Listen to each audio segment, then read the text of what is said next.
আমি তো মনে করছি মাদ্রাসার ভিতরে সমস্যা। আসসালামু আলাইকুম ওয়া রাহমাতুল্লাহি ওয়া বারাকাতুহু।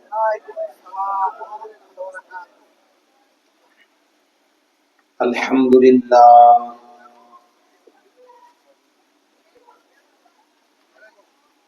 আলহামদুলিল্লাহ নাহমাদুহু ওয়া নাস্তাঈনুহু ওয়া নাস্তাগফিরুহু ওয়া নু'মিনু বিহি ওয়া নাতাওয়াক্কালু আলাইহি ওয়া না'উযু বিল্লাহি মিন শুরুরি আনফুসিনা ওয়া মিন সাইয়্যাতি আ'মালিনা। من يهده الله فلا مضل له ومن يضلله فلا هادي له ونشهد أن لا إله إلا الله وحده لا شريك له ونشهد أن سيدنا وحبيبنا ومولانا محمدا عبده ورسوله.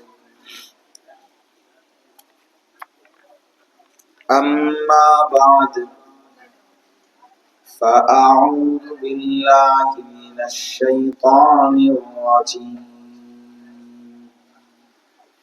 بسم الله الرحمن الرحيم.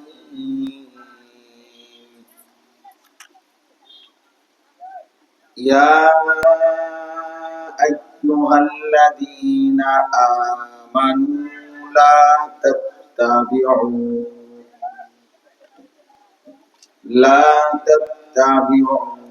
خطوات الشيطان ومن يتبع خطوات الشيطان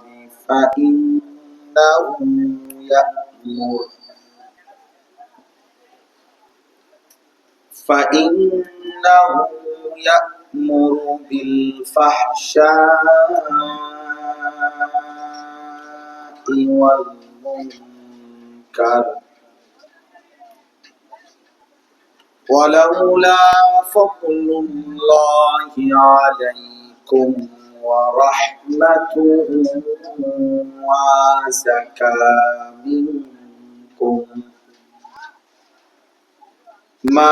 زكى منكم من أحد أبدا ولكن الله يزكي من يشاء والله سميع عليم. صدق الله مولانا العظيم. وقال نبينا صلى الله عليه وسلم إن الدنيا حلوة خضرة وإن الله مستخلفكم فيها فينظر كيف تعملون فاتقوا الدنيا واتقوا النساء. اللهم صل على محمد وعلى آل محمد كما صليت على إبراهيم وعلى آل إبراهيم إنك حميد مجيد. اللهم بارك على محمد وعلى آل محمد كما باركت على إبراهيم وعلى آل إبراهيم إنك حميد مجيد. سبحانك لا علم لنا إلا ما علمتنا إنك أنت العليم حكيم الحمد لله আল্লাহ পাক রব্বুল ইজ্জাত যুল জালাল ওয়াল ইকরামের ফজল কারম রব্বুল আলামিনের অপরিসীম ইহসান মেহেরবানি দয়া আল্লাহ তাআলা আমাদেরকে আজ 26 জুলাই 2025 রোজ শনিবার দিবাড়িয়া জেলা নবীনগর উপজেলাধীন সোহাতা মোড় সুন্নাতে নববী ইন্টারন্যাশনাল মাদ্রাসা এর উদ্যোগে আজকের এই দ্বিতীয় বার্ষিক ওয়াজ মাহফিলে আল্লাহ তাআলাই আমাদেরকে আসবার বসবার আল্লাহর জন্যই জমা হওয়ার তৌফিক দান করেছেন। এজন্য আমরা সকলেই বলি আলহামদুলিল্লাহ। মুআজ্জাজ মুহতারাম হাজিরিন, আল্লাহ পাকের এতটুকু তো দয়া, এতক্ষণ পর্যন্ত আমরা খোলা ময়দানে এতটা সময় আপনারা আল্লাহর কথা শুনতে পেরেছেন, আলহামদুলিল্লাহ। আমাদের অনেক প্রিয় ছাত্র হযরত মাওলানা ইয়াহইয়া ইউনূসী দামাত বারাকাতুহুল আলিয়া, এই মাওলানা ও ছোট্টবেলা থেকে আমার কাছে পড়ালেখা করছে। ছোটবেলা থেকে বলা যায় সব সময় সব ক্লাসে ও ফার্স্ট বয় ছিল, ভালো ফলাফল করছে, সবসময় মেধাবী ছিল সে, আলহামদুলিল্লাহ। কুষ্টিয়া ইসলামী ইউনিভার্সিটি থেকে অনার্স মাস্টার্স করা, কওমি মাদ্রাসা থেকে দাওরায়ে হাদিস পাশ করা, সরকারি আলিয়া মাদ্রাসা থেকে কামিল পাশ করা, আলহামদুলিল্লাহ। এজন্য ব্যক্তিগতভাবে মাওলানা ইয়াহইয়া, আমরা যে ফিকির করি দ্বীনে কাজের, এক্ষেত্রে আমার সার্বক্ষণিক ঘনিষ্ঠ সহযোগী। আল্লাহ তাআলা তার মাঝেও আল্লাহ তাআলার দয়ায় বরকত দান করেন। অনেক শ্রদ্ধেয় উলামায়ে কেরাম, আমি এটা আগেও বলছি, ব্যক্তিগতভাবে নবীনগরে একটু ব্যতিক্রম, যেখানে আমি সবসময় অনেক উলামায়ে কেরামকে সঙ্গে পাই। যখনই আসি অনেক উলামায়ে কেরাম, যাদের প্রত্যেকের সাথে বলা যায় আমার ঘনিষ্ঠ সম্পর্ক, যার কারণে আমার মাহফিলও বেশি নবীনগর। স্বীকার না করলে তার কিছু করার নেই।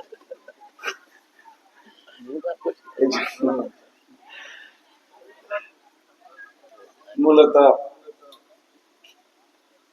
বারবারই আসা হয়, আল্লাহ তাআলা তৌফিক দান করেন। আজকের এই সুন্নাতে নববী মাদ্রাসা, গত বছর এই মাদ্রাসায় মজলিস হয়েছে মাদ্রাসার ভেতরে, এখন আলহামদুলিল্লাহ খোলা যায়।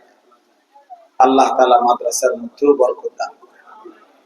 তোমরা যে কয়জন ছেলে ভাই দাঁড়ায় আছো, দয়া করে মেহেরবানি করে, খুব লম্বা সময় আমরাও দেরি করব না, এজন্য অল্প সময়, যদি খুব বেশি অসুবিধা না হয় ভাইয়া, তো বসতে চেষ্টা করো। যেটুকুই শুনলা, যে দূরই শুনলা, বসে শোনো, এতে নিজের কল্যাণ হবে, ভালো। আল্লাহ তাআলা আমাদেরকে তৌফিক দান করেন। কোরআনুল কারীমের এরকম প্রতিধ্বনি করে না, স্বাভাবিক, কিন্তু একদম স্বাভাবিক।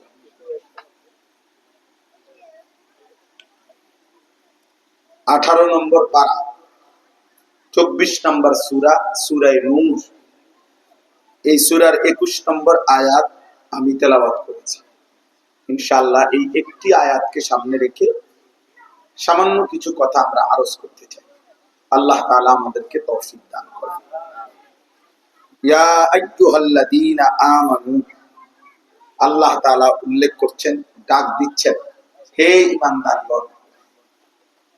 সূরা নূর 24 নম্বর সূরা, 18 নম্বর পারা, 21 নম্বর আয়াত।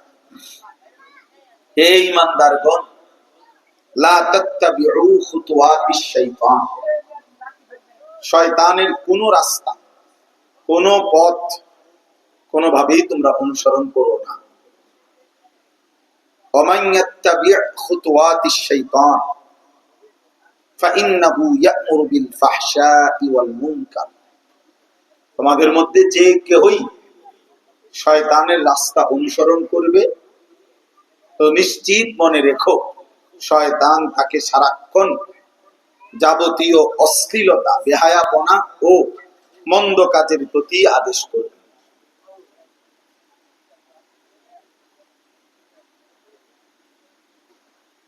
ওয়ালাউলা ফাদলুল্লাহি আলাইকুম ওয়া রাহমাতুহু মা যাকা মিনকুম মিন আহাদিন আবাদা। এরপর আল্লাহ তাআলা বলেন, কেউ যদি নিজে নিজে বলো যে না আমি নিজেই ভালো হয়ে চলবো, আমি সব বুঝি, আমারটা আমি ঠিক মতো চলবো, আল্লাহ তাআলা বলেন না। যদি আল্লাহ তাআলার অনুগ্রহ এবং দয়া মায়া কোন বান্দার প্রতি না হয় তাহলে কশ্চিন কালেও কখনোই কেউই নিজেই নিজেকে পবিত্র বানাইতে পারবে না, নিজেই নিজেকে পবিত্র পরিশুদ্ধ করতে পারবে না। ওয়ালাকিন্নাল্লাহা ইউযাক্কি মান ইয়াশা, বরং আল্লাহ তাআলাই যাকে ইচ্ছে করেন তিনিই কেবল তাকে পবিত্র করে থাকেন। আল্লাহু সামিউন আলীম, আল্লাহ তাআলা বলেন আল্লাহ তোমাদের সব কিছুই শুনতেছেন, সব কিছুই জানতেছেন। এই ছেলে কথা বলো না, একটা কথা বলবো না, একদম সাবধান। খামখেয়ালি বেটা এখানে, একদম চুপ থাকো, কথা বলো না। বাবা একটা ছিল না, বাবা তোমার কথা থাকলে আর একটু দূরে যাও।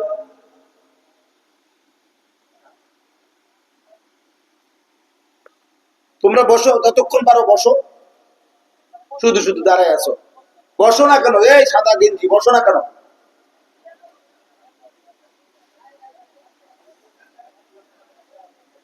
সিপা প্যান্ট হলে টানা দিয়ে বসো, লম্বা করে বসো, কি করবা? সিপা প্যান্ট পরো না বাপ, এই টাইট যেই স্কিন যে প্যান্ট, বিশ্বাস করো বাবা এটার থেকে অসভ্যতা আর কিচ্ছু নেই। আমার এই কথাটা আপনি কথা বললেন, একদম কথা বলবেন না, সাবধান। এর চাইতে অসভ্যতা আর কিচ্ছু হইতে পারে না। এটা একেবারেই বোকামি ছাড়া আর কিচ্ছু না ভাইয়া। সুস্থ স্বাভাবিক রুচি সম্পন্ন কোন মানুষের পোশাক না এটা। ঐতিহাসিক কথা হলো আফ্রিকার গোলাম কৃতদাস, তাদেরকে দিয়ে সবচেয়ে কষ্টের কাজ, ভারী কাজ, পরিশ্রমের কাজ করানো হতো। দিবা রাত্রিতে তাদেরকে দিয়ে অতিরিক্ত ভারী পরিশ্রমের কাজ করানো হতো।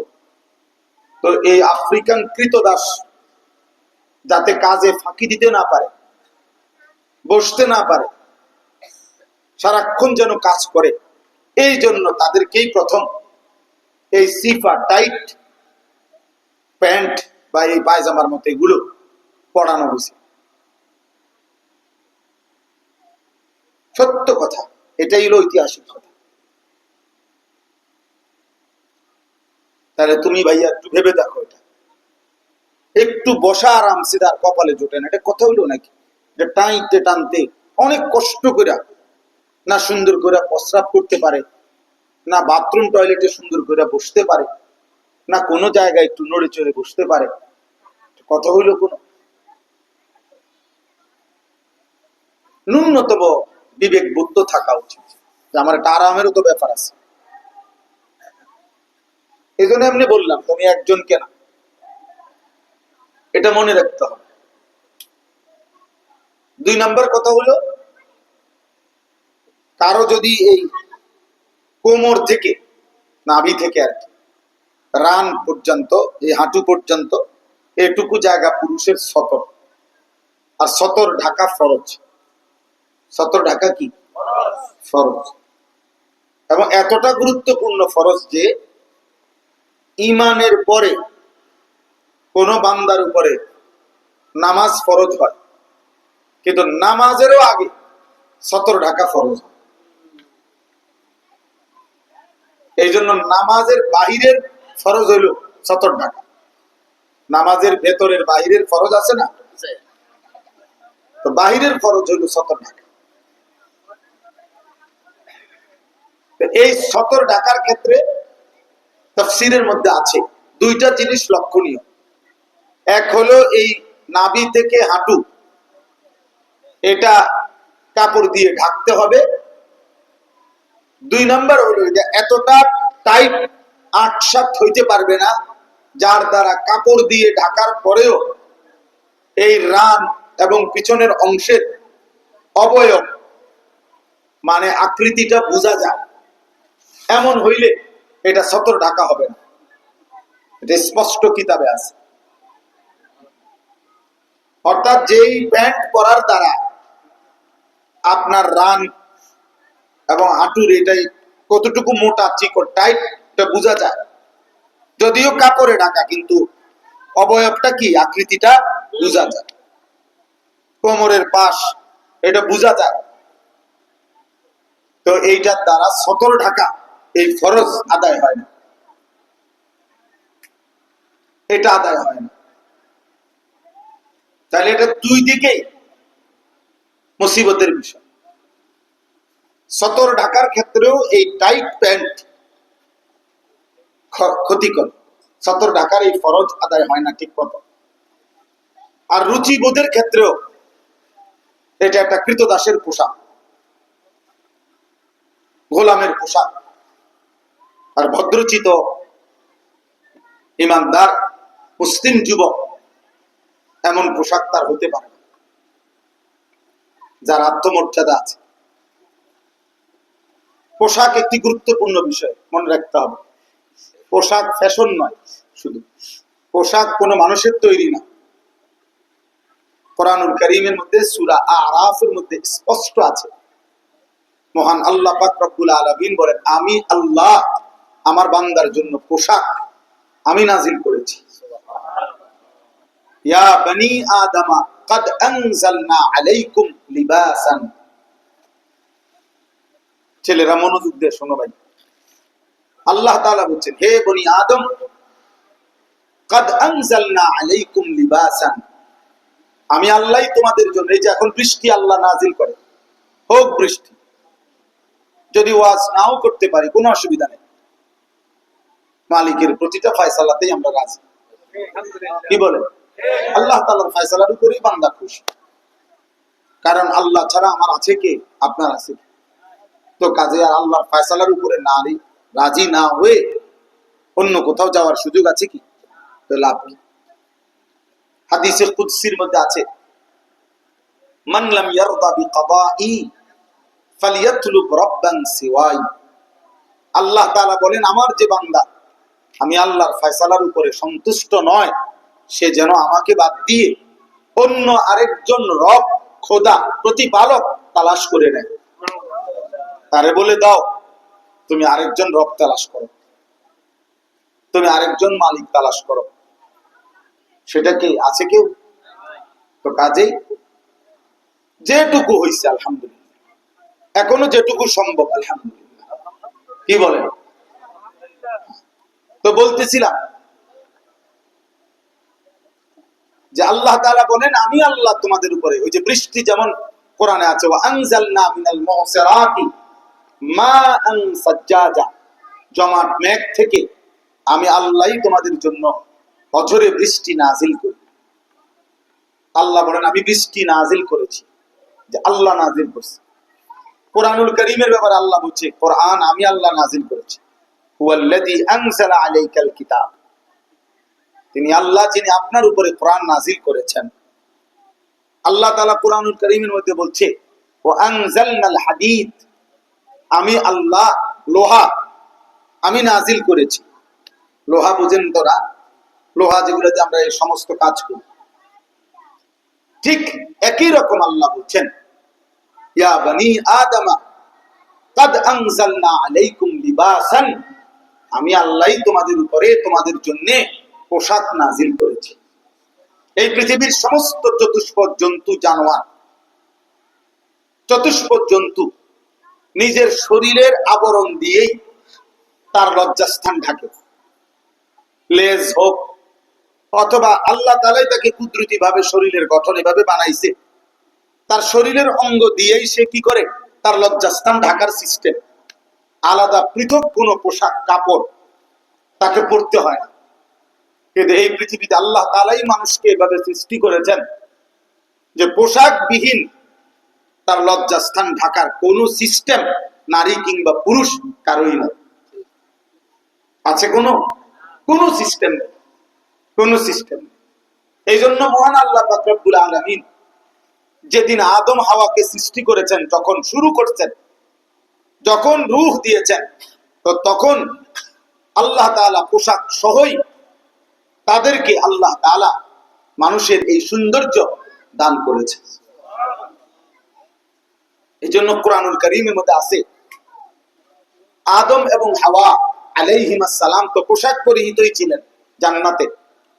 নিষিদ্ধ ওই গাছের ফল শয়তান যখন তাদেরকে খাওয়াইয়া ফেলছে, তো ওনাদের সর্বপ্রথম ক্ষতি কি হয়েছে? প্রথম ক্ষতি হয়েছে এটাই কোরআনে আল্লাহ বলছে, তাদের গায়ের পোশাক খুলে গেছে। গায়ের পোশাক কি খুলে? তাহলে বোঝা গেল এর পূর্বে তাদের গায়ে কি ছিল? পোশাক ছিল, পোশাক ছিল। এই জন্য শয়তানের প্রথম আক্রমণ, প্রিয় যুবক মনে রাখো, শয়তানের প্রথম আক্রমণ, শয়তানের প্রথম ধোঁকা, শয়তানের প্রথম ওয়াসওয়াসা বনি আদমের পোশাক খুলে ফেলা।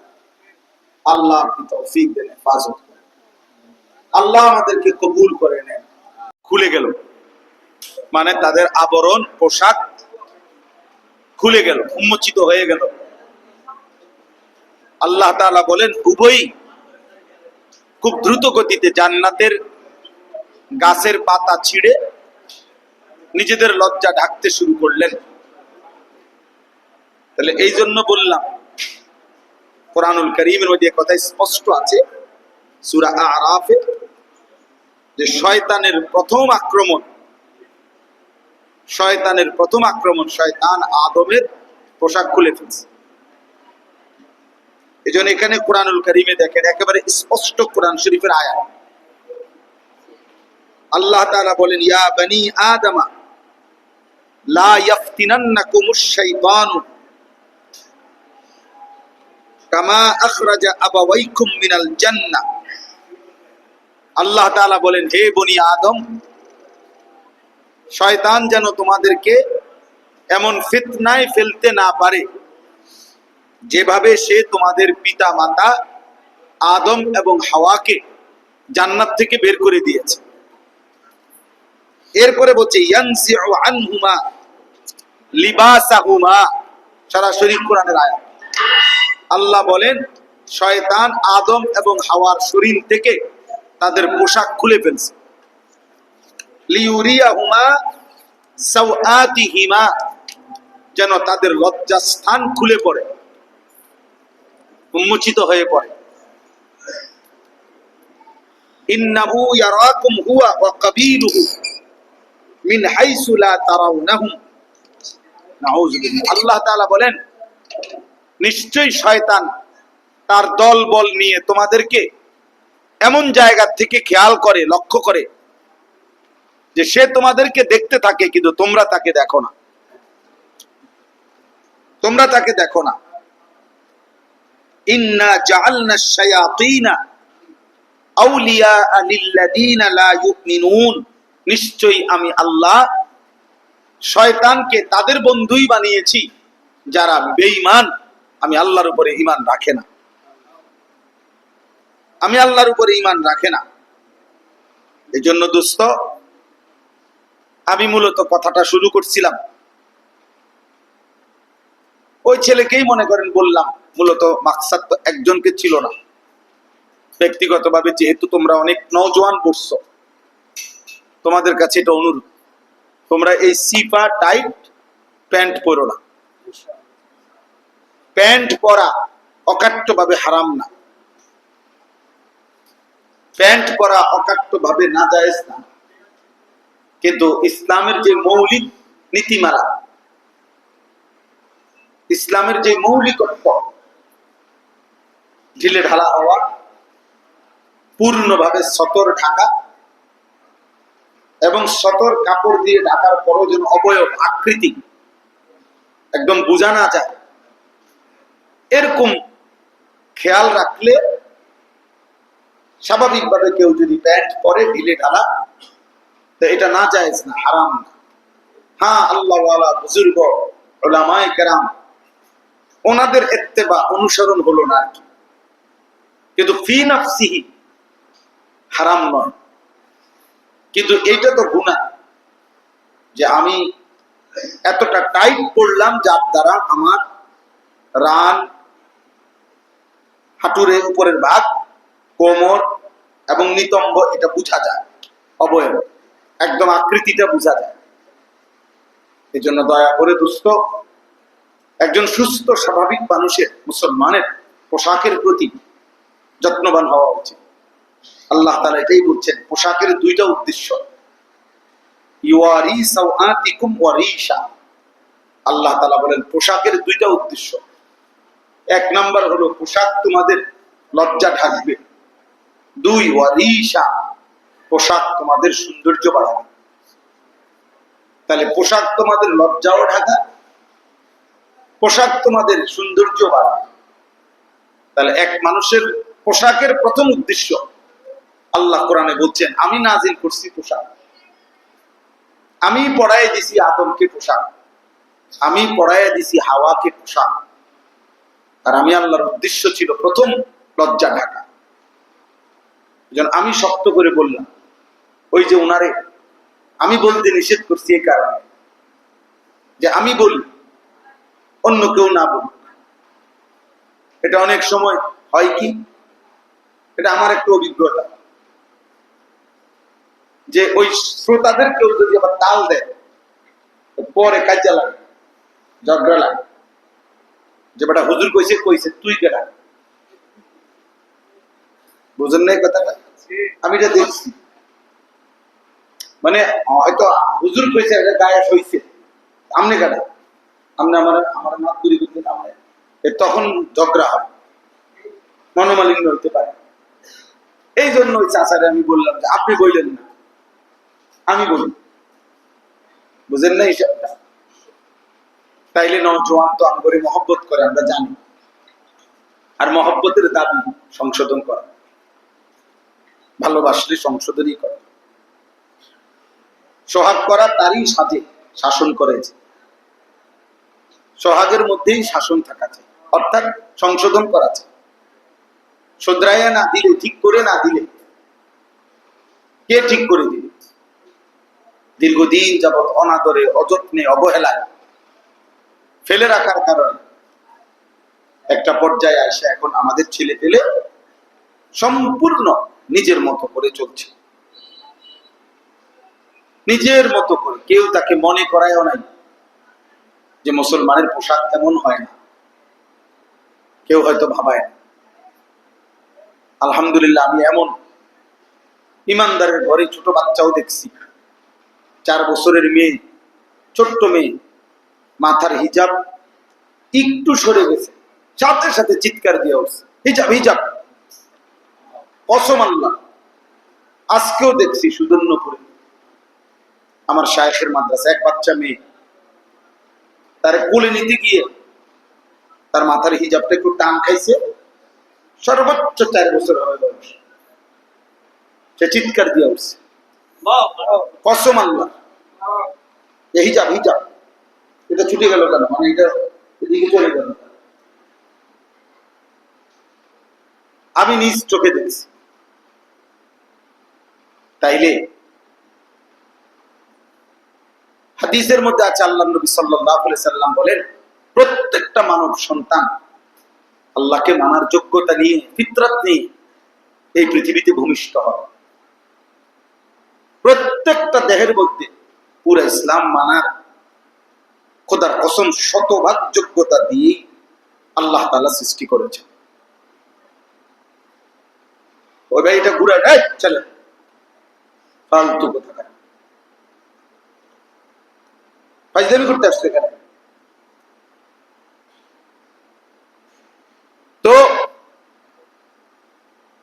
প্রত্যেকটা মানব সন্তান ফিতরাত, ফিতরাত মানে স্বভাবজাত যোগ্যতা। গরম লাগলে আমাদের গায়ে অনুভব হয়, ঠান্ডা লাগলে আমাদের গায়ে শীত অনুভব হয়, এটা আমাদের স্বভাবজাত সৃষ্টিগত যোগ্যতা, ঠিক না? তো ঠিক স্বভাবগত সৃষ্টিগত যোগ্যতা হলো ইসলাম মানা, দিন মানা, আল্লাহকে মানা। আল্লাহ তাআলা বলেন ওই রকম সক্ষমতা দিয়েই আমি আল্লাহ আমার বান্দার শরীরটা সাজাইছি। যেভাবে শরীরটা গঠন করলে দিন মানতে পারবে, ওই রকম যোগ্যতা দিয়েই আমি আল্লাহ আমার বান্দার শরীর গঠন করছি। ফিতরাতাল্লাহি আল্লাতী ফাতারান নাস আলাইহা, আল্লাহ তাআলা বলেন আমি আল্লাহর দেওয়া ফিতরাত, আমি আল্লাহর দেওয়া যোগ্যতা দিয়েই আমি আল্লাহ মানুষকে সৃষ্টি করেছি। এবং আরো বড় কথা হলো আল্লাহ বলছে লা তাবদীলা লিখালকিল্লাহ, আমি আমার সৃষ্টির মধ্যে এই যোগ্যতা কোনোদিনও বদলাবো না।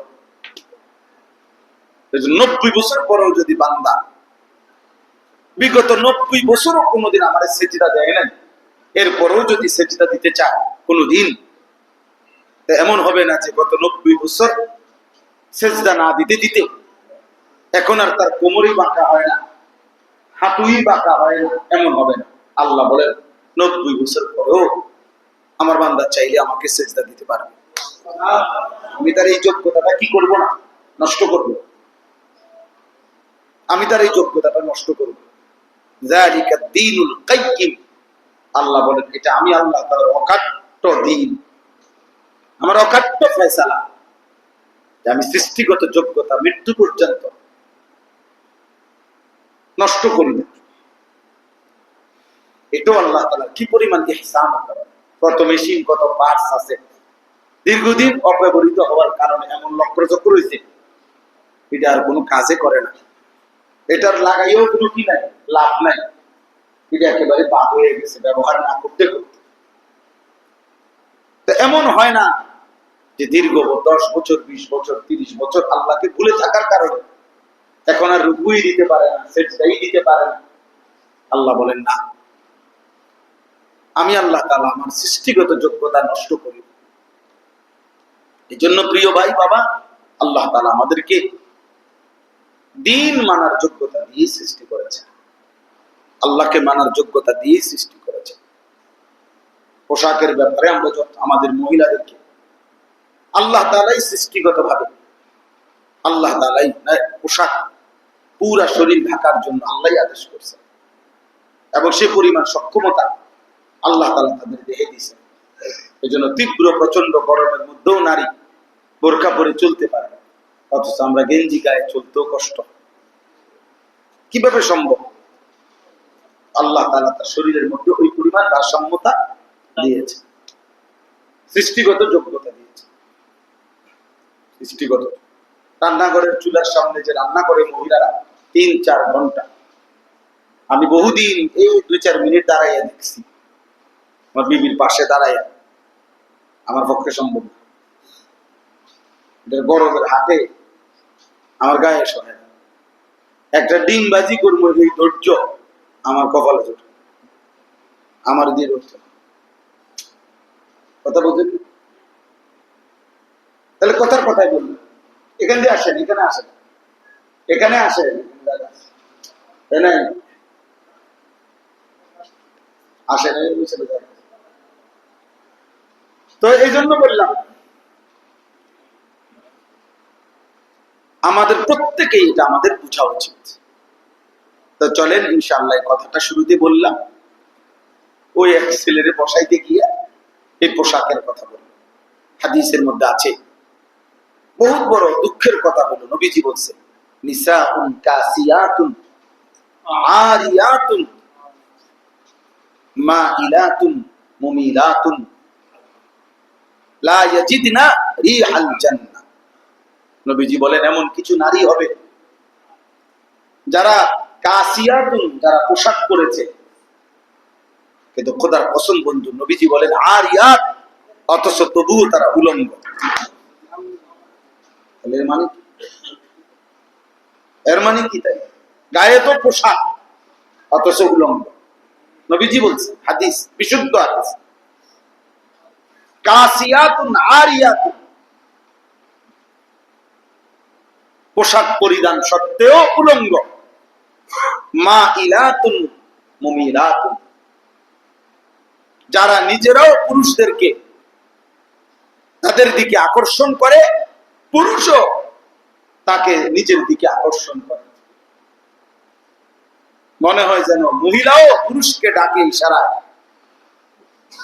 পুরুষও যেন মহিলাকে ডাকে ইশারায়। আল্লাহ নবী সাল্লাল্লাহু আলাইহি সাল্লাম বলেন, এই নিকৃষ্ট নারীরা লা ইয়াজিদনা রিহাল জান্নাহ, হাসরের ময়দানে তারা জান্নাতের ঘ্রাণও পাবে না।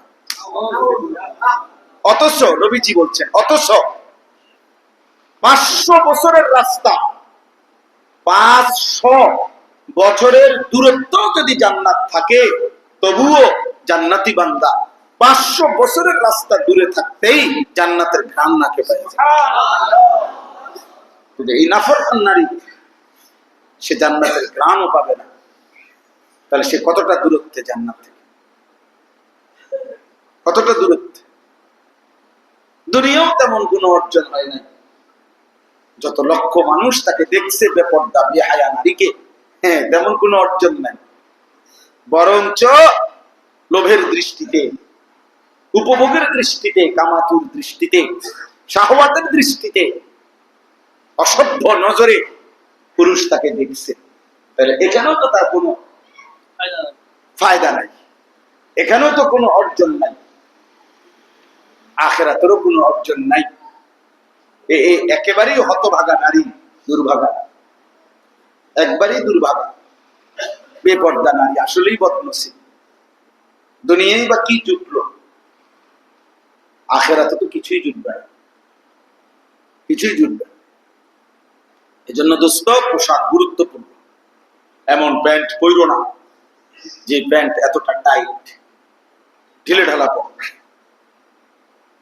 8-7 না, স্বাভাবিক পোশাক পরলে ভালো। পোশাক একটি গুরুত্বপূর্ণ, কেন আছে কোরআন শরীফে, এর পরেই আছে ওই সূরায়, ইয়া বনি আদম খুযু যিনাতাকুম ইনদা কুল্লি মসজিদ, হে বনি আদম, প্রতিটা সিজদার সময়, প্রতিটা নামাজের সময়, আল্লাহর সামনে প্রতিটা উপস্থিতির সময় তোমরা তোমাদের সৌন্দর্যময় পোশাক, তোমাদের পোশাকের সৌন্দর্যতা গ্রহণ করো, আল্লাহ বলছেন।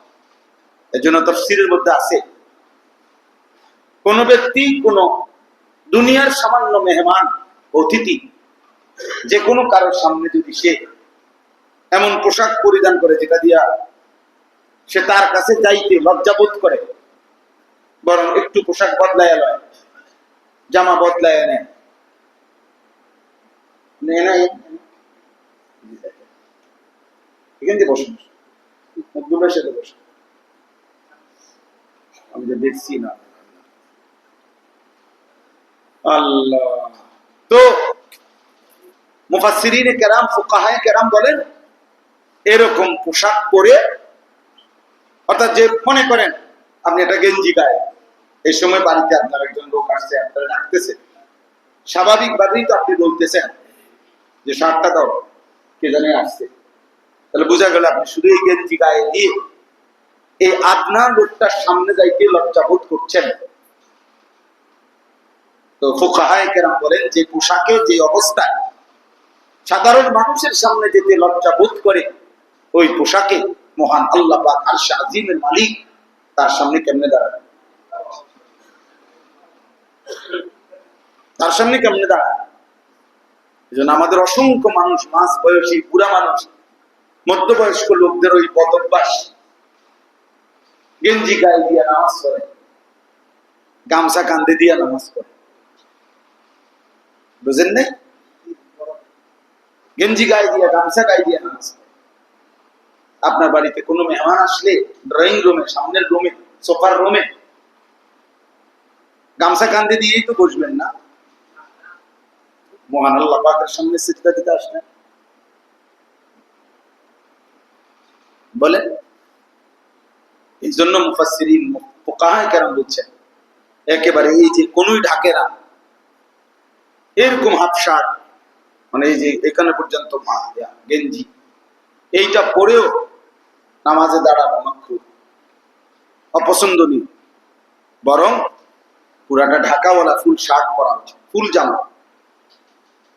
এটা খেয়াল করবে। অভ্যাস করলেই সহজ, অভ্যাস করলেই সহজ। গরম হইলে কি হইছে?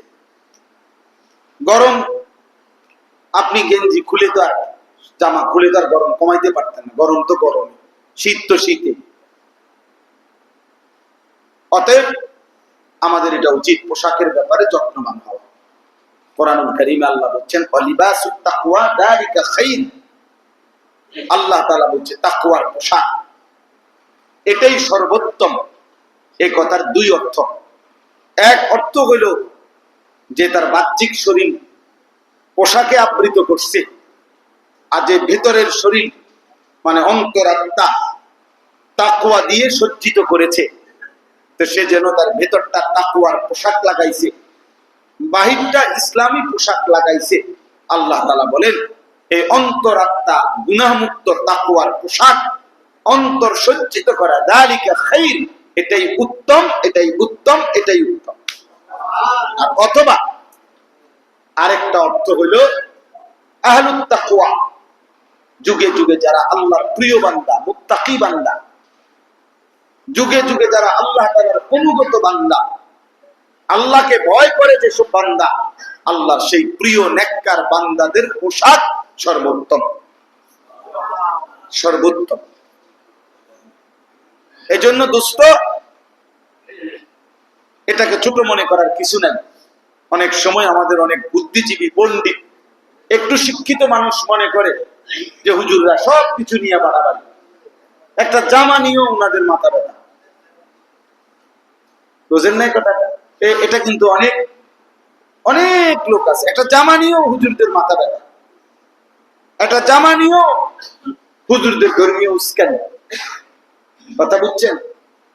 তার মানে কি? তাই তার মানে বোঝা গেল জামার ব্যাপারে ইসলামের কোন দিক নির্দেশনা হইতে পারে না।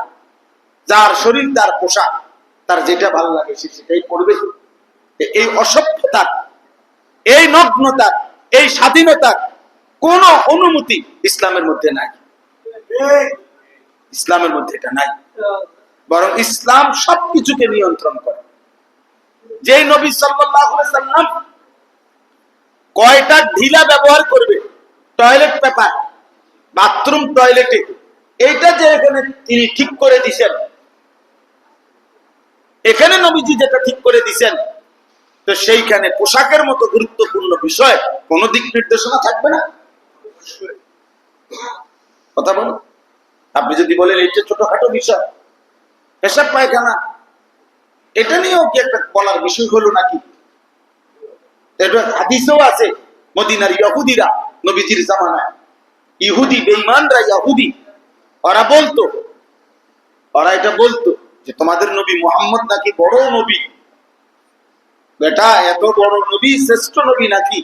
এগুলো কি শিখায়? হাত্তাল খিরআতা, টয়লেট বাথরুমে তোমরা কেমনে বসবা, এইটা পর্যন্ত তোমাদের নবী শিখায়। এই সমস্ত ছোট বাজে বিষয় এগুলো বুঝি মানুষে শিখায়। বাথরুম তো বাথরুম হবে না, আবার বসা কি একটা যেমনি মনে হয় এমনি বইয়া না লাগুন। এখানে আবার নিয়ম কানুনের কি বুঝেন নাই কথা? আমার জীবনে আমি এখন নাম বলবো না ইচ্ছা করে, জীবনে আমি একবার একটা দামি 5 স্টার বা 7 স্টার এরকম হবে একটা হোটেলে জীবনে একবার গেছিলাম। একজন বড় আলেম বিদেশ থেকে আসছিলেন, ওনার একটা বয়ান লেকচার শোনার জন্য আরো আগে। তো বয়ান শেষ হওয়ার পরে ওই অত্যাধুনিক হোটেল আমাদের বাংলাদেশেই, পরে ওইটার বাথরুমে গেছি। বাথরুমে গিয়ে দেখলাম, আমি তো এটা বুঝি নাই প্রথম, আরো অনেক আগের কথা, দেখছি যে কোনখান দিয়ে পানি বলতে কিছু নেই, পানি নাই আর কি, শুধু টিস্যু পেপার আছে আর কিছু নেই, পানি নাই যে নাই। পরে এরপরে হলো খানার টাইম, পরে আমার মেজো ভাই ছিল আমার সাথে, আমি বাথরুম থেকে পানি ব্যবহার আর বের হয়েই বাইরে বললাম, ভাই আমার পক্ষে খানাও সম্ভব না, আমি মসজিদে যাইতে পাশে আপনারা খান, আমি আসতেছি। কি হয়েছে তোর? আমি ওই যে মোল্লার তোর মসজিদ পর্যন্ত, কাজে আমার মসজিদে যাইতে হবে, আমার মসজিদে পানি আছে, আমার এত বড় হোটেলের দরকার নেই, আমার মোল্লার তোর মসজিদে পালা। মোল্লা যদি দৌড়াইয়া মসজিদে যাইতে পারি আর মসজিদ থেকে যদি জান্নাতে যাইতে পারি, ও ডাইনে বামে যাইয়া খিলাম। এই জন্য মোল্লার দৌড় মসজিদ পর্যন্ত, মসজিদের দৌড় জান্নাত পর্যন্ত। এই জন্য এটার মধ্যে লজ্জার কিছু নাই। মোল্লার দৌড় মসজিদ পর্যন্ত, এটার মধ্যে বিদ্রুপ করার কিছু নাই। বরং তুই বেটা তোয়ার নিয়তে বল, আর আল্লাহ যদি আমার জন্য এটা কবুল করে, কামিয়াব আমি। তুমি বরং আমার দোয়া করে দাও যে আল্লাহ তার দৌড় মসজিদ পর্যন্ত শেষ করে দেন। তাইলে আল্লাহ যদি আমার 5 ওয়াক্ত মসজিদে পৌঁছায়, জামাতে নামাজ পড়ার তৌফিক দেয়, তা আমার জন্য তো এটা কামিয়াব। এই জন্য সবসময় একটা জিনিস মনে রাখবেন, ইসলাম বিরোধী দুশ্মনরা মুসলমানের বিরুদ্ধে, ওলামাদের বিরুদ্ধে এই পর্যন্ত যত শব্দ ব্যবহার করছে, প্রত্যেকটা শব্দই শেষ পর্যন্ত কোনোভাবেই উলামায়ে কেরাম কলঙ্কিত হয় নাই, বরং উলামায়ে কেরামের মূল অস্তিত্বই প্রমাণ করেছে। যাই হোক, চলেন এবার আমরা আমাদের কথা শেষ করি। আল্লাহ তাআলা বললেন, ইয়া আইয়ুহাল্লাযীনা আমানু, হে ঈমানদারগণ, লা তাত্তাবিউ খুতুওয়াতিশ শাইতান, তোমরা কোনোভাবেই শয়তানের রাস্তা অনুসরণ করো না। আমি খুব দ্রুত শেষ করে দিচ্ছি। হে ঈমানদারগণ, কোরআনুল কারীমের মধ্যে মোট 89 বার, 8, 9, 89 বার এই শব্দটা আছে। আল্লাহ তাআলা মোট 89 বার হে ঈমানদারগণ বলে আমাদেরকে ডাক দিয়েছেন। সুবহানাল্লাহ। কয়বার ভাই? 89 বার। 89 বার, 89 বার। 89 বার যেই মালিক আমাকে আপনাকে ডেকেছেন, এমন মালিকের ডাকে কি আসলে সাড়া দেওয়া উচিত না? তো বলেন তো, কোন মা যদি একটানা 89 বার তার সন্তানকে ধারাবাহিক ডাকতে থাকে, আর সেই সন্তান যদি ডাকে সাড়া না দেয়, এই পৃথিবীর যেই কোনো মানুষ তাকে কি বলবে? বলেন, কি পরিমাণ নিমক হারাম বলবে, কি পরিমাণ অসভ্য বলবে, কি পরিমাণ অবাধ্য নাফরমান। তার মা তারে অনবরত ডাকতেছে, তার মা তারে সারাক্ষণ শুনতেছি ডাকতেছে, নাফরমান সন্তান একটা বড় মায়ের ডাকে সাড়া দেয় না। আমার ছেলেরা বাপ, আমার কিশোর নওজোয়ান, ঠিক তোমার মালিক। এক সপ্তাহ হিসাব লাগাও, 5 ওয়াক্ত নামাজে একদিনে তোমারে 5 বার, মানে অবস্থার প্রতিটা পরিবর্তনে, একবার সকাল হলে ডাকছে, আবার যখন সময় বদলে দুপুর হইছে তখনও ডাকছে, আবার সময় বদলে যখন বিকাল হইছে তখনও ডাকছে, আবার সময় বদলে যখন সন্ধ্যা হইছে তখনও ডাকছে, আবার সময় বদলে যখন রাত হইছে তখনও ডাকছে। আল্লাহ যেন বলে, বান্দা আর তো কোনো টাইম নাই, টাইম তো ছিল হয় সকাল, নয়তো দুপুর, নয়তো বিকাল, নয়তো সন্ধ্যা, নয়তো রাত। বান্দা আমি তো করে সকালেও ডাকছিলাম রে, দুপুরেও ডাকলাম, বিকেলেও ডাকলাম, সন্ধ্যাও ডাকলাম, রাত্রেও ডাকলাম। এত বড় নাফরমান কেমনে হইলি বান্দা? একটা বেলাও একটা সেজদা দিলি না, আমার ডাকে একবারও সাড়া দিলি না। তোর মতো অকৃতজ্ঞ বেঈমান নাফরমান এই জমির আর কেউ হইতে পারে না।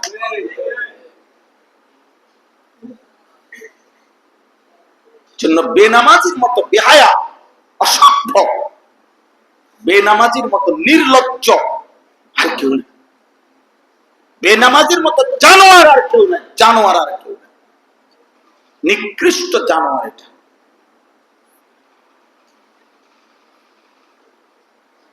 ওর মধ্যে ইনসানের কিছু নাই, মানুষের কিছু নাই।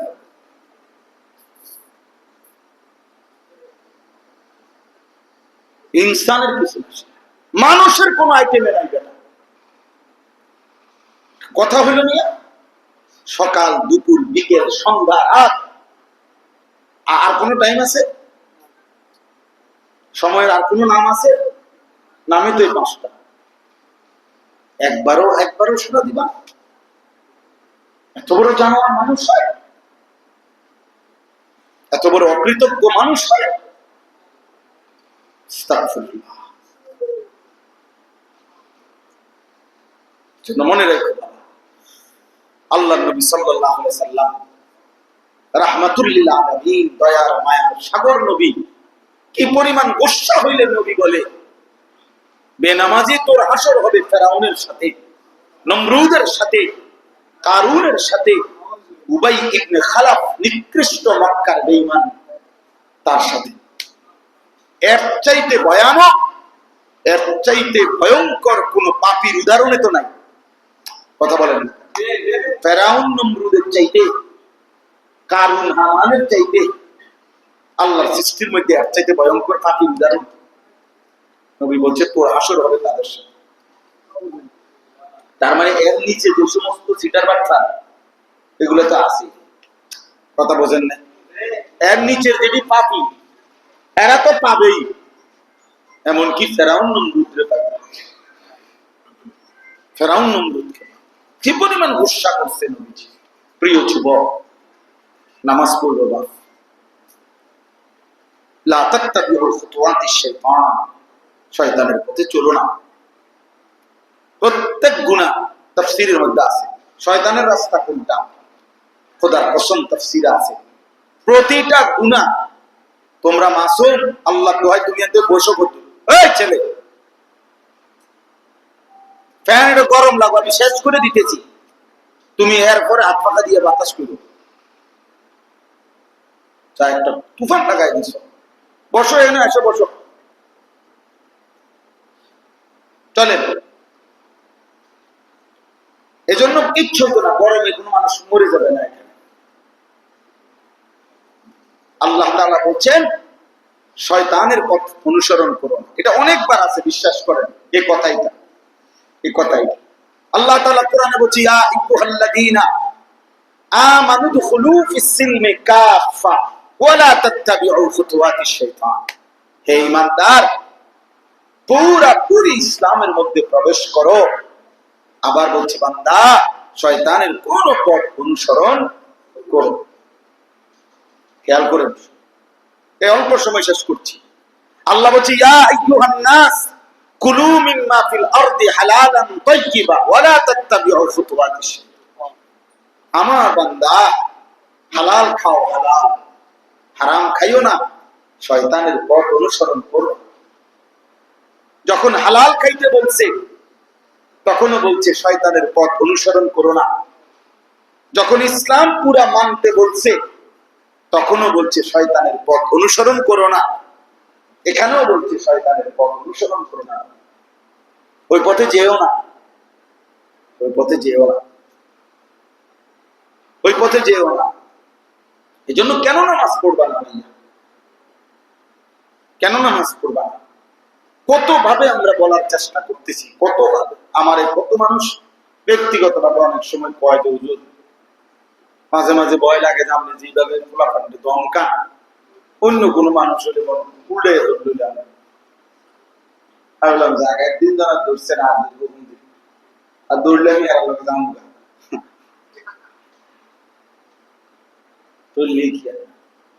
আমি তো দিল থেকে পরিবর্তন চাই। এই জন্য আমি শক্ত কথা বলি। মাকসাদ তো আমার ঝগড়া ফাসাদ না, পরিবর্তন চাই, ফিরে আসা চাই। প্রিয় ভাই, যে কয়জন বসছেন বয়স্ক মাঝ বয়সী বাবারা, আপনারা ছেলেরা কেন নামাজ পড়বেন? কেন নামাজ? আল্লাহ নবী সাল্লাল্লাহু আলাইহি সাল্লাম তো শুধু নামাজের কথা শেষ করে নাই, বরং বলছে উম্মত এভাবে ইবাদত করবা, আন তা'বুদাল্লাহা কাআন্নাকা তারাহু, যেন তুমি আল্লাহকে দেখছো। ফা ইন লাম তাকুন তারাহু ফা ইন্নাহু ইয়ারাক, ওইটাও যদি না পারো কমপক্ষে এতটুকু যে আল্লাহ তোমাকে দেখছে। এটা ভুলো না, এটা ভুলো না, ইহসান এটা।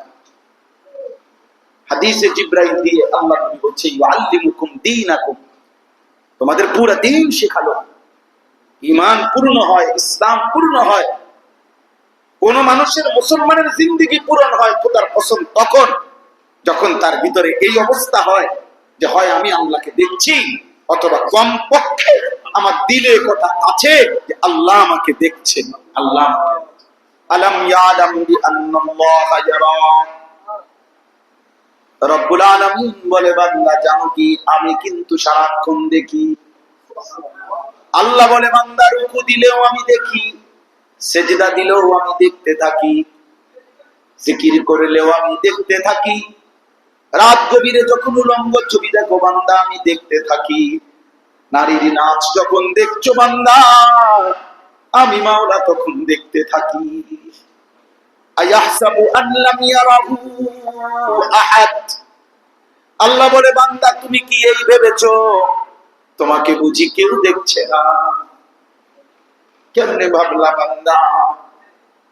এটা কেমনে ভাবলা? কেমনে ভাবলা বান্দা? কেমনে ভাবলা? কেমনে পারলা? তুমি কেমনে মনে করলা আমি দেখি না? আল্লাযী ইয়ারাকা হিনা তাকুম, আল্লাহ বলে বন্ধু আপনি যখন নামাজের জন্য দাঁড়ান আমি সরাসরি আপনাকে দেখতে থাকি। ওয়া তাকাল্লুবাকা ফিস সাজিদিন, আল্লাহ বলে বন্ধু আপনি যখন রুকু দেন সেজদা দেন আমার বান্দাদের সাথে যখন আপনি জামাতে নামাজ পড়তে থাকেন আমি আল্লাহ আপনার প্রতিটা নড়াচড়া দেখতেই থাকি, দেখতেই থাকি। তাইলে আল্লাহ বলে বান্দা সেজদা দিলেও দেখি, জিকির করলেও দেখি, নাফরমানি করলেও দেখি। এতটুকু তো কমপক্ষে ভাবেন, এতটুকু তো কমপক্ষে ভাবেন। এর নিচে তো মুমিনের কোন স্তর নাই। আছে এর নিচে স্তর? আন তা'বুদাল্লাহা কাআন্নাকা তারাহু, সর্বোচ্চ স্তর তো হইল আমি আল্লাহকে দেখছি। এটা যদি না হয় ফাইন লাম তাকুন তারাহু ফাইন্নাহু ইয়ারাক, কমপক্ষে এতটুকু তো ভাবো বান্দা, কলিজায় বসাও যে আল্লাহ দেখছে, আল্লাহ দেখছে। যুবক আল্লাহ দেখে, যুবক দোস্ত আমার বন্ধু আমার আল্লাহ দেখে। নারীর ছবি যখন দেখো তোমারে আল্লাহ দেখে, উলঙ্গ নাচ যখন দেখো আল্লাহ তোমারে দেখে। ফজরের নামাজ না পড়ে যখন ঘুমাও বান্দা দোস্ত আমার আল্লাহ কিন্তু দেখে, আল্লাহ দেখে। প্রতিটা অসভ্যতা আল্লাহ দেখে, হারামের প্রতিটা রোজগার আল্লাহ দেখে, হারামের প্রতিটা লোকমা আল্লাহ দেখে, নারী পুরুষের অবাধ মেলামেশা আল্লাহ দেখে, বেহায়া নারীর বেপরদিগি আল্লাহ দেখে, নাফরমানের প্রতিটা নাফরমানি আল্লাহ দেখে। দেখে কিনা? দেখে। উচিত তো ছিল আমি আল্লাহকে দেখছি। আমার শায়েখ আল্লামা মুফতি মুশতাকুর নবী কাসিমি আজকের বয়ানে বলছে, আজকে আসরের পরে শুনছি হুজুর বলছে সেনাবাহিনীর সদস্য আর্মি 25 বছর প্রতিদিন প্র্যাকটিস করে, প্রতিদিন তার ট্রেনিং এগুলো প্র্যাকটিস করে। কেন? যদি কোনোদিন যুদ্ধ বাস্তবে প্র্যাকটিক্যাল শুরু হয়, ওই প্র্যাকটিক্যাল বাস্তব যুদ্ধের দিন যাতে করে সঠিকভাবে যুদ্ধ করতে পারে এজন্য প্র্যাকটিস চালু রাখে। কত বছর? 25 বছর প্রতিদিন, ঠিক না? আল্লাহ তাআলা বলে বান্দা এই দুনিয়ার জমিনে প্র্যাকটিস করতে থাকো। কেউ 60 বছর, কেউ 70 বছর, কেউ 50 বছর এই প্র্যাকটিস করো। আমি আল্লাহকে দেখছি দেখছি মনে হয়, দেখছি দেখছি মনে হয়। প্র্যাকটিস চালু রাখো, আমি আল্লাহ ওয়াদা দিলাম হাসরের ময়দানে প্র্যাকটিক্যাল আমি আল্লাহ তোমারে দিদার দিয়ে বলবো বান্দা এবার বাস্তবে দেখো।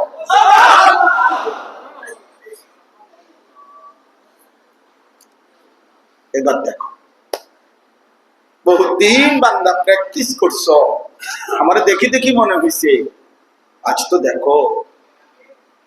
ইলা রাব্বিহা নাযিরা, কোরআনুল কারীমের মধ্যে আছে আল্লাহ বলে আমার জান্নাতি বান্দা সরাসরি আমি আল্লাহকে দেখবে। নবীজি সাল্লাল্লাহু আলাইহি সাল্লাম বলেন বান্দা যখন আল্লাহকে দেখবে পুরা জান্নাতের কোটি কোটি নিয়ামত ভুলে যাবে।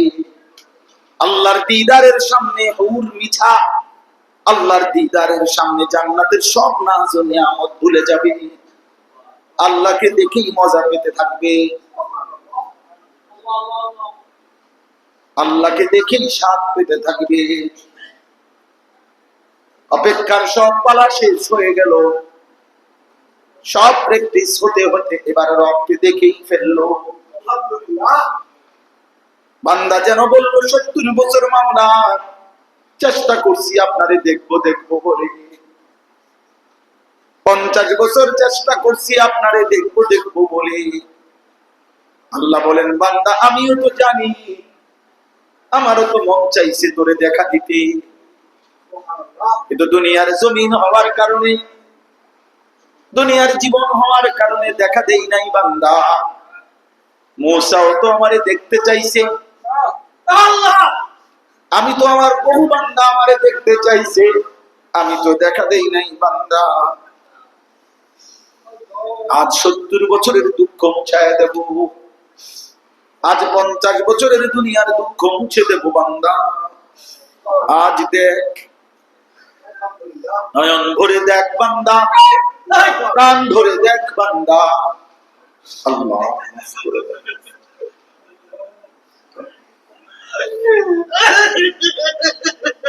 আল্লাহ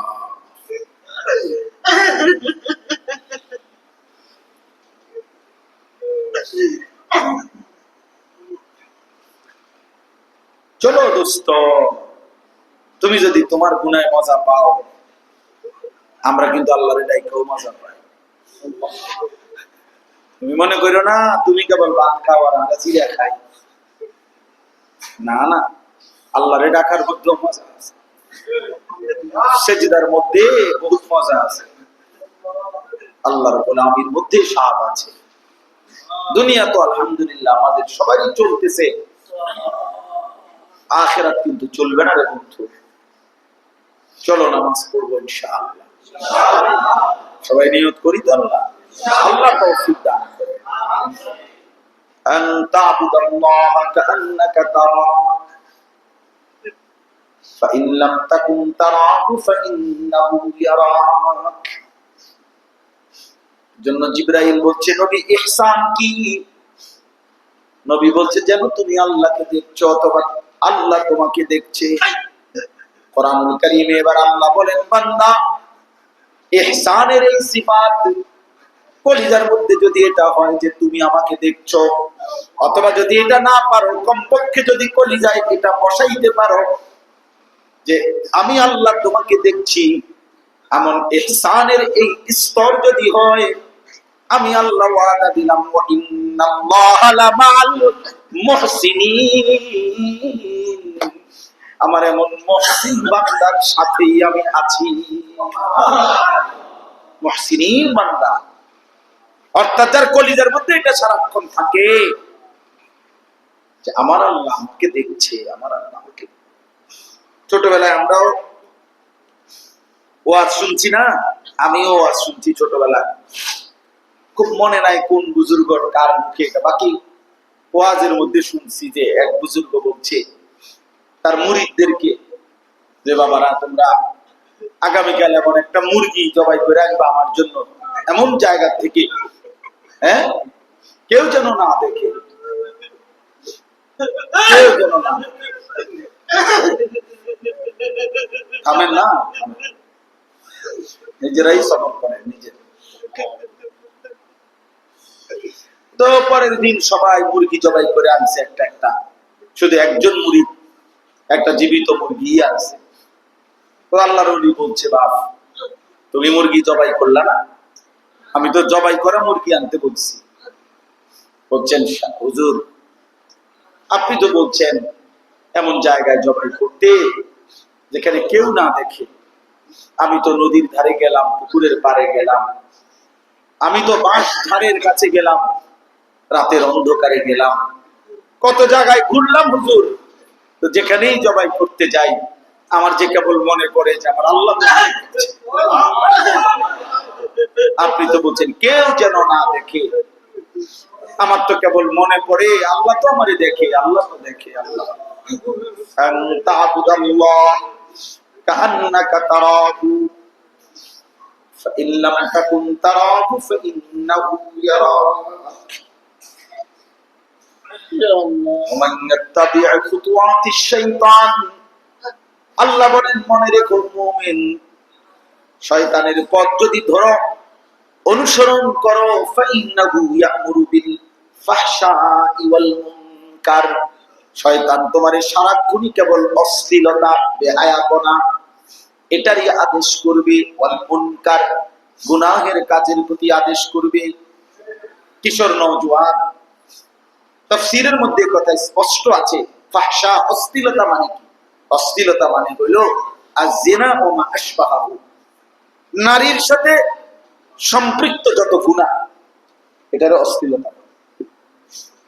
নারীর সাথে যত রকমের গুনাহ হতে পারে নারীকে কেন্দ্র করে, ছবি, নাচ, গান, জিনা, ব্যভিচার, ছুঁয়ে দেখা, ধরে দেওয়া, স্পর্শ করা, অবৈধ ভালোবাসা, প্রেম, পার্কে, বিনোদনে, গোপনে, একাকিত্বে, মোবাইলে, বাস্তবে, নারীকে নিয়ে যত রকমের গুনাহ হইতে পারে, নারীকে নিয়ে যত নাফরমানি হয়, খোদার কসম এটাকে বলে অশ্লীলতা, বেহায়াপনা, অসভ্যতা।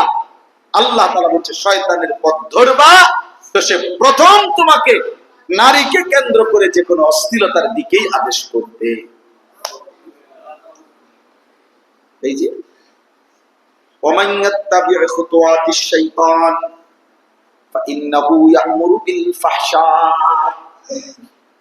সে কেবল তোমাকে অশ্লীলতার দিকে আহ্বান করবে। কখনো নাচ দেখাবে, কখনো গান শোনাবে, কখনো ছবি দেখাবে, কখনো উলঙ্গ দৃশ্য দেখাবে, কখনো বাস্তবের নারীর পিছনে ঘুরঘুর করে হাঁটাবে, কখনো উলঙ্গ ছবির সামনে সারা রাত জাগায় রাখবে। ও তোমারে বলে দিবে, বুঝায় দিবে যে কিশোর নওজোয়ান, যৌবন মানেই নারীর জন্য, যৌবনের সক্ষমতাই মানে নারীর পিছনে। জন্য হাজারো লাখো যুবক এমন সুন্দর যৌবনটা নষ্ট করে দেয় শুধুই নারীকে কেন্দ্র করে, নারীকে নিয়ে ভাবতে ভাবতে শরীর শেষ, স্বাস্থ্য শেষ, যৌবন শেষ।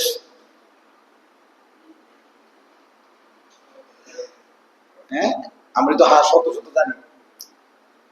আগের দিনে ছোটবেলায় আমরা ওই বাজারের মধ্যে দেখতাম ক্যাম্পাসের ওষুধ বেচে, হালুয়া বেচে, মলম বেচে, হালুয়া। আমিও ছোটবেলায় এগুলো অনেক শুনছি। ক্যাম্পাসাররা বা ছোট্ট ছিলাম প্রাইমারি থাকতে, আমার বনজামার বাড়িতে যাইতাম বাজারের দিন। বনজামার বাজারে বড় দোকান ছিল, দোকানে শনিবার আর মঙ্গলবার বাজার ছিল।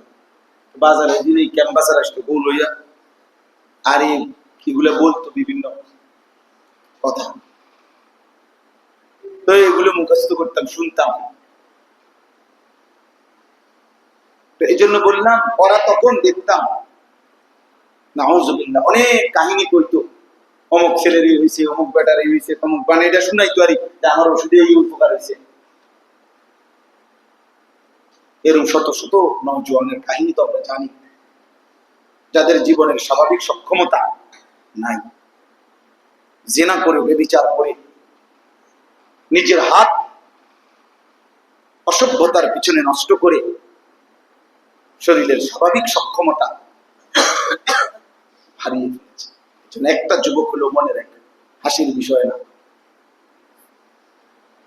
বিবাহ বহির্ভূত নারী দেখো না, বিবাহ বহির্ভূত উলঙ্গ ছবি দেখো না, বিবাহ বহির্ভূত অশ্লীলতার ফাঁদে পড়ো না। জীবন শুধুই নারীর জন্য না, জীবন শুধুই নারীর জন্য না। ওয়াল মুনকার, আল্লাহ বলছে শয়তান সারাক্ষণ গুনার কাজের দিকে কি করে, একটার পর একটা গুনার কাছে, একটার পর একটা নাচ, গান, মিথ্যা, এই যে যারা হারাম উপার্জন করে, একটার পর একটা মিশা কথা, একটার পর একটা গুনায় গুনায় গুনায় গুনায় জীবন কাটে। কারণ ওই যে শয়তানের পথ ধরছে। আল্লাহ আমাদেরকে হেফাজত করে। ওয়ালাউলা ফাদলুল্লাহি আলাইকুম ওয়া রাহমাতুহু মা যাকা মিনকুম মিন আহাদিন আবাদা। আল্লাহ বলেন আল্লাহর দয়া না হলে নিজে নিজে ভালো থাকতে পারতাম না, আল্লাহর কাছে নিজের সুপর্দ করতাম, সেজদা দিয়ে আল্লাহর কাছে চোখের পানি ফেলে বলতে হবে আল্লাহ হেদায়েত দেন, রুশদ দেন, তাকওয়া দেন, তাহারত দেন। আল্লাহ আপনি আমার জিন্দেগি সুন্দর করে দেন, আল্লাহ আমার ঈমান আমলের জীবন দেন।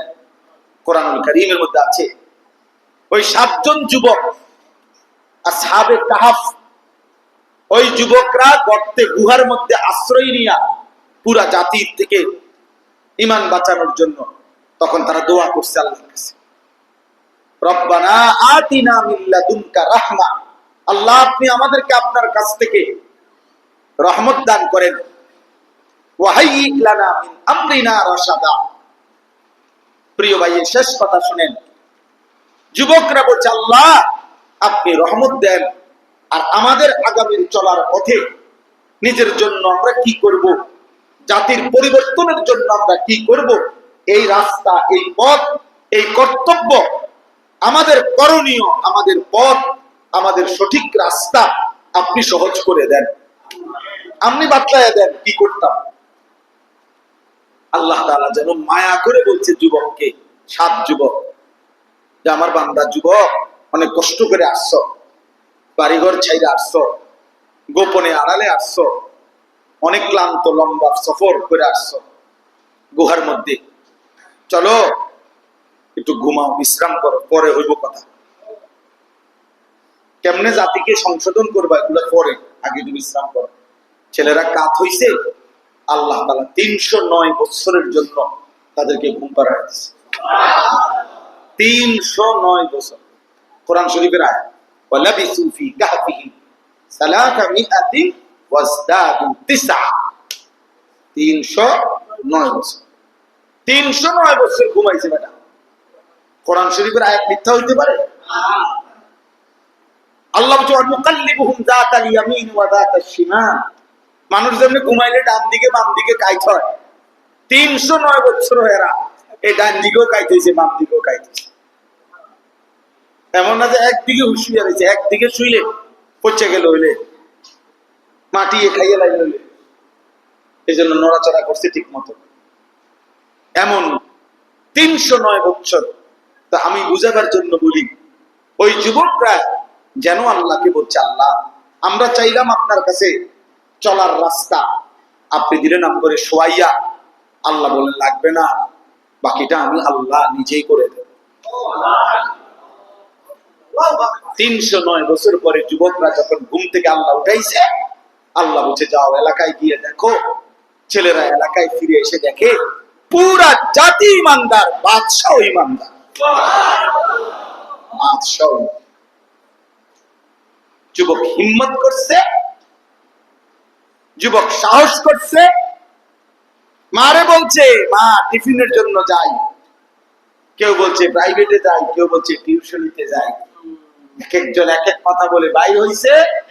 কিশোর নওজোয়ান রাজপথে বুক টান করে দাঁড়াইছে, ফ্যাসিস্ট পলায়ন করেছে, বাকি সমস্ত জনগণ নিরাপত্তা পায়। এটাই জুলাই নাকি?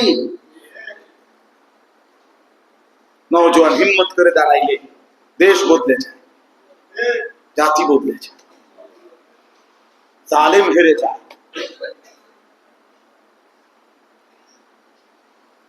এর জন্য ইনশাআল্লাহ কিশোর নওজোয়ান মুসলমানের যুবক ঘুরে দাঁড়াবে, ইসলামের পতাকা উড়বে ইনশাআল্লাহ।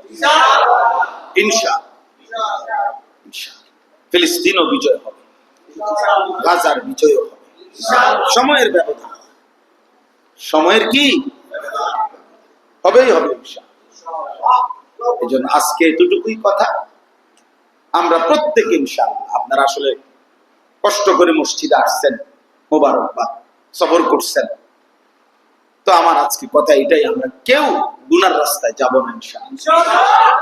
আল্লাহ তাআলা আমাদেরকে ঈমান দান করেন, তাকওয়া দান করেন, ইহসান দান করেন।